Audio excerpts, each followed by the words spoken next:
হতে জানায় বৈপ্লবিক অভিনন্দন ও শৈল্পিক শুভেচ্ছা। ব্রিটিশ ঔপনিবেশিক শাসনের শোষণমূলক ভূমি রাজস্ব নীতির বিরুদ্ধে যে জোয়ার বিদ্রোহ 1767 সালে শুরু হয় তা 1798 সালে রানী শিরোমণির নেতৃত্বে মারাত্মক আকার ধারণ করে। অল্প সময়ের মধ্যেই ব্রিটিশদের নির্মম দমননীতির সামনে এই আন্দোলন ভেঙে পড়ে। 1799 সালের 6 এপ্রিল অর্থাৎ আজকের দিনে রানী শিরোমণিকে গ্রেপ্তার করা হয়। তাই আজকের দিনে ওনার দেশাত্মবোধক সংগ্রাম চেতনাকে মতাদর্শ করে আমরা ওনার গ্রেপ্তারের 226তম বর্ষ শ্রদ্ধার সাথে উদযাপন করব।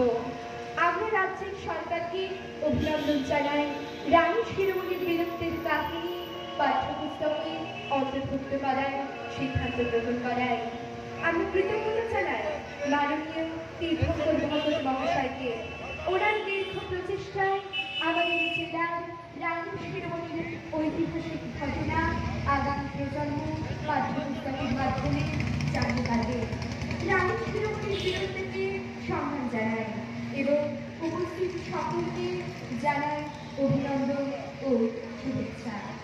আজ আমরা যারা সরকারের পক্ষ হতে অংশগ্রহণ করছি চন্দ্রিমা, রাজন্যা, ক্রিস্টাল, রামিসা, অনুলেখা, সুলতানের সঙ্গীত পরিচালনায় সুলতানের ছাত্রী অজন্তা দে, তথা সহযোগিতায় সুলতানের অধ্যক্ষ বিদ্যুৎ বিকাশ দাস, পারকাশনে বিনায়ক।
নিজের